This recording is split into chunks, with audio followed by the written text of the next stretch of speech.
Hello friends, मैं Gautam Kumar best study with Gautam में आप लोगों का पुनः स्वागत करता हूं। जैसा कि हम लोग सचिवालय का जो तैयारी प्रारंभ किए हैं तो उसमें जो इम्पोर्टेंट टॉपिक है उसी को हम लोग देखते चल रहे हैं। तो उसी क्रम में आज भी मैं आप लोगों को बहुत ही इंपॉर्टेंट टॉपिक बताने जा रहा हूँ, जो न केवल सचिवालय के लिए बल्कि बीपीएससी के लिए या बिहार एसआई के लिए या अन्य भी जो एग्ज़ाम होते हैं, यूपीपीसीएस का हो या कोई भी एग्ज़ाम हो, मतलब जिस एग्ज़ाम में इस तरह से क्वेश्चन पूछते हैं वही क्वेश्चन वही टॉपिक मैं आज लेकर आया हूँ, जिससे आप लोगों को आसानी से जो भी कन्फ्यूजन होता होगा आप लोगों को इस टॉपिक से संबंधित, वो आज कन्फ्यूजन दूर हो जाएगा आप लोगों को। देखिएगा, ये जो टॉपिक है ये एक पॉलिटी का टॉपिक है। पॉलिटी में आप लोग पढ़ते होंगे राज्यों का निर्माण, जो वर्तमान में राज्य और केंद्र शासित प्रदेश हैं, 28 राज्य और 8 केंद्र शासित प्रदेश, इसका निर्माण कैसे हुआ, कैसे इसका विस्तार होते गया। ऐसा तो नहीं कि शुरू में ही 28 राज्य और 8 केंद्र शासित प्रदेश थे, धीरे धीरे उसका विस्तार हुआ। तो इसके जो क्रम है, कैसे कैसे आयोग बना, उस आयोग ने अपनी क्या रिपोर्ट दी, उस रिपोर्ट के आधार पर हम लोग ये देखेंगे कि राज्य का गठन किस प्रकार हो रहा है। ऐसे राज्यों का गठन या उसका स्थापना अनुच्छेद 2 और 3 में दिया गया है, वो अलग विषय है, उसका अध्ययन हम लोग बाद में करेंगे। यहाँ पर हम लोग राज्यों के स्थापना के क्रम को देखेंगे और कौन कौन सा आयोग इस स्थापना से संबंधित है उसको हम लोग देखेंगे। तो चलिए चलते हैं राज्यों का निर्माण। तो राज्यों के निर्माण में पहला जो आयोग बना, इसके धर आयोग बना। ये स्वतंत्रता की जो 1947 में जो देश आज़ाद हुआ उसके बाद राज्य का गठन का जो सिलसिला हुआ, शुरू में भाषा के आधार पर राज्यों का निर्माण, जो पोट्टी श्री रामुलु थे आंध्र प्रदेश के, उन्होंने क्या किया कि मेरे राज्य को डिवाइड कर दीजिए भाषा के आधार पर, और पूरे देश में आंदोलन इस तरह से होने लगा। तो उस समय जो तत्कालीन राष्ट्रपति थे, उन्होंने एसके धर के अध्यक्षता में एक आयोग का गठन किया। तो एसके धर ने अपनी रिपोर्ट में क्या लिखा देखिए। तो एसके धर की स्थापना, पहले थोड़ा सा टू डी पॉइंट चलते हैं। इसकी स्थापना कब हुई? 27 नवंबर 1947 को। रिपोर्ट कब प्रस्तुत की? 1948 को। परिणाम क्या हुआ? राज्यों का गठन भाषा के आधार पर नहीं होगा। इन्होंने कहा, इसके धर आयोग ने, कि राज्यों का गठन भाषा के आधार पर नहीं होगा। किस आधार पर होगा? प्रशासनिक आधार पर होगा। तो इन्होंने आंदोलन को खारिज कर दिया। तत्काल में उसके बाद एक आयोग बना, JVP आयोग। जे का मतलब हुआ जवाहरलाल नेहरू, भी का मतलब हुआ वल्लभ भाई पटेल, पी का मतलब हुआ पट्टाभी सीतार मैया, जो आप लोग जानते होंगे। तो इस समिति ने, ये आयोग ने, इसकी स्थापना 1948 में हुई। रिपोर्ट 1949 में ये भी क्या कहा कि राज्यों का गठन भाषा के आधार पर नहीं होगा। मतलब धर आयोग को इसने सपोर्ट किया कि नहीं, राज्यों का गठन भाषा के आधार पर नहीं हो सकता, इसका गठन प्रशासनिक आधार पर होगा, वित्तीय आधार पर होगा, भाषा के आधार पर कभी नहीं हो सकता। उसके बाद क्या हुआ? जो आंध्र प्रदेश के पोट्टी श्री रामुलु थे, अनशन कर दिए, और 56 दिन बाद देखे 1952 में 15 दिसंबर 1952 को पोट्टी श्री रामुलु अनशन द्वारा मौत हो जाती है। पोट्टी श्री रामुलु को अनशन द्वारा 1952 में मौत हो जाती है। आप लोग घटना के क्रम को याद रखिएगा, जो कि घटनाक्रम पूछ देता है किसके बाद कौन हुआ, इसके बाद कौन हुआ। तो पहले धर आयोग, फिर JVP समिति, उसके बाद पोट्टी श्री रामुलु की मौत, और तत्काल मौत के बाद भाषाई आधार पर गठित होने वाला प्रथम राज्य आंध्र प्रदेश 1 अक्टूबर 1953 को। जैसे ही रामुलु की मृत्यु होती है तो उसके अगले साल यानी 1953 में आंध्र प्रदेश भाषा के आधार पर गठित होने वाला प्रथम राज्य हुआ। कब? 1 अक्टूबर 1953 को। अब जब आंध्र प्रदेश का गठन हुआ भाषा के आधार पर, तो अन्य भी और राज्य थे, उन्होंने भी भाषा के आधार पर आंदोलन स्टार्ट कर दिया। जैसे गुजरात में बम्बई जो क्षेत्र था, वहाँ पर गुजरातियों ने अपने अलग राज्य की मांग स्टार्ट कर दी। अनेक अनेक क्षेत्रों में भाषा का तरफ मांग स्टार्ट हो गई। तो इसको देखते हुए एक आयोग का गठन किया गया। उस आयोग का नाम है फजल अली आयोग। फजल अली आयोग कहिए या राज्य पुनर्गठन आयोग। इस आयोग के अध्यक्ष कौन थे? फजल अली। और सदस्य में कौन थे? KL पनिक्कर और हृदयनाथ कुंजरू। नाम याद रखिएगा आप लोग, KL पनिक्कर और हृदयनाथ कुंजरू इसके सदस्य थे, और फजल अली इसके अध्यक्ष थे। इसकी स्थापना 1953 में हुई। रिपोर्ट प्रस्तुत किया 1955 में। देखिए, स्थापना दिसंबर 1953 में, और गठन जो आंध्र प्रदेश का हुआ 1 अक्टूबर 1953 को। इसलिए इस डेट के क्रम को आप लोग याद रखिए, क्रम पूछ देता है कि इसके बाद क्या हुआ। रिपोर्ट प्रस्तुत किया 1955 में। परिणाम क्या हुआ? राज्य पुनर्गठन अधिनियम 1956 पारित किया गया और जो स्टेट थे, जो स्टेट का डिवाइड किया गया था आज़ादी के समय क ख ग घ 4 स्टेट में, उसको समाप्त कर दिया गया। और इन्होंने क्या कहा कि समाप्त करके 16 राज्य और 3 केंद्रशासित प्रदेश की अपनी रिपोर्ट प्रस्तुत की। मतलब क ख समाप्त करके 16 राज्य और 3 केंद्रशासित प्रदेश। लेकिन 7वां संविधान संशोधन अधिनियम 1956 में इसको थोड़ा सा परिवर्तन करके 16 को 14 कर दिया गया और 3 को 6 कर दिया गया। देखिए, फजल अली की रिपोर्ट के आधार पर 7वां संविधान संशोधन अधिनियम पारित हुआ, जिसमें 14 राज्य और 6 केंद्रशासित प्रदेश थे। यानी 1 नवंबर 1956 की जो स्थिति थी उस समय 1 नवंबर 1956 में 14 राज्य और 6 केंद्रशासित प्रदेश की स्थापना की गई। तो यहाँ पर 14 राज्य और 6 केंद्रशासित प्रदेश को हम देखते हैं कौन कौन से राज्य थे।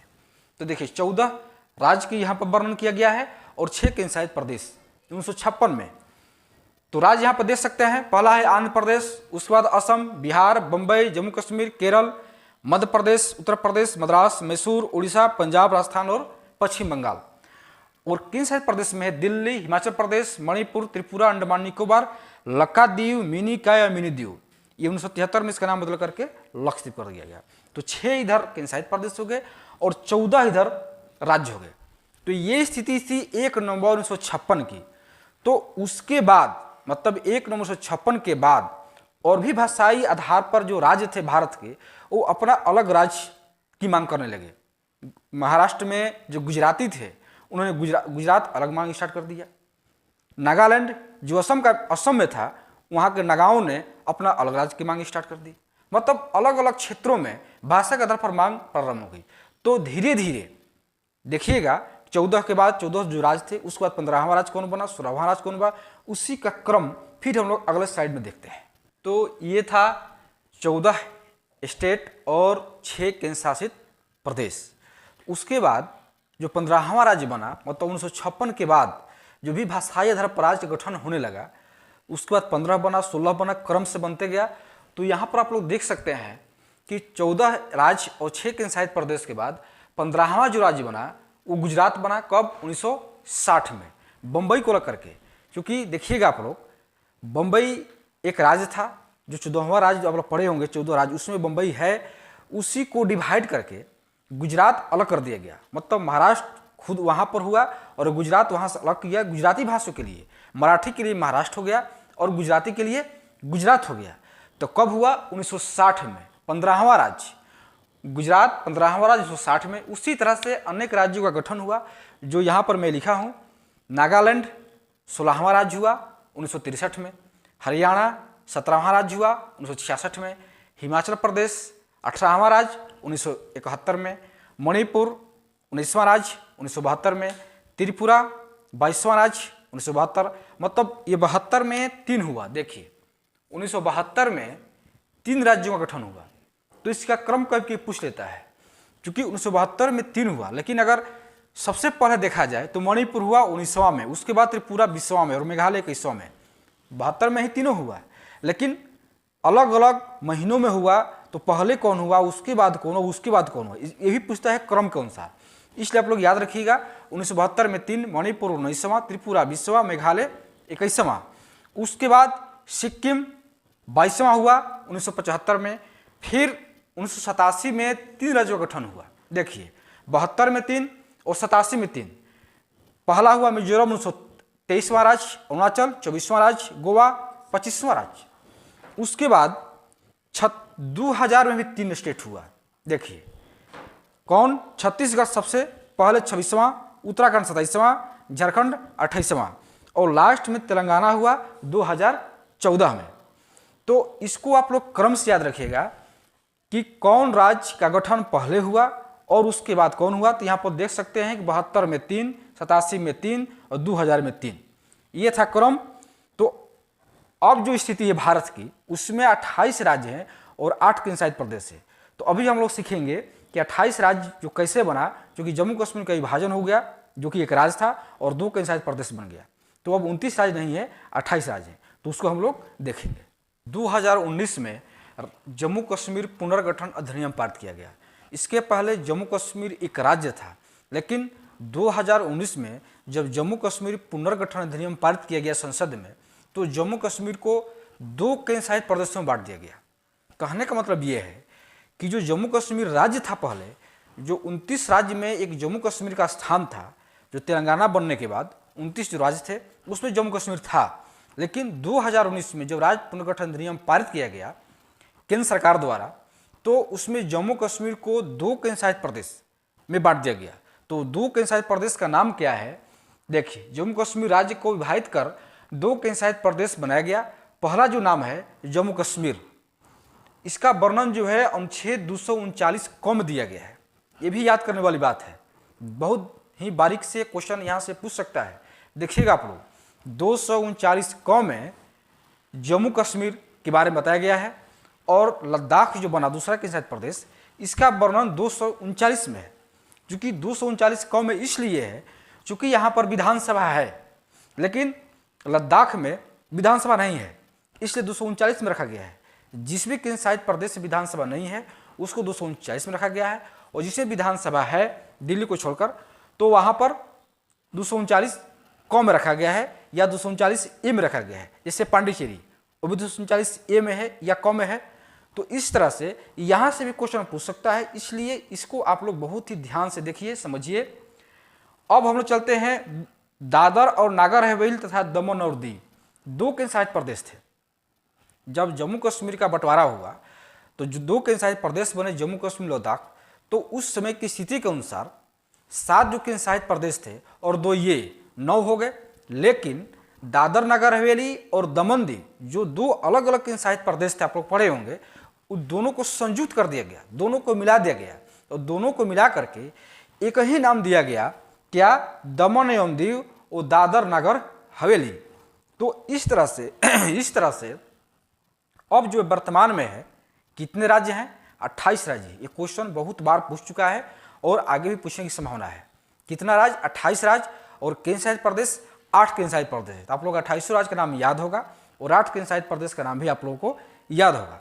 और जो जम्मू कश्मीर जो पुनर्गठन अधिनियम है, इसकी चर्चा मैं पिछले वीडियो में कर चुका हूँ। जो भी न्यू स्टूडेंट हैं और जम्मू कश्मीर के बारे में जानना चाहते हैं, कैसे इसका डिवाइड हुआ, कब हुआ, कैसे, मतलब इसका पूरा जो इतिहास है जम्मू कश्मीर का, वो आप लोग प्ले लिस्ट में जा करके देख सकते हैं।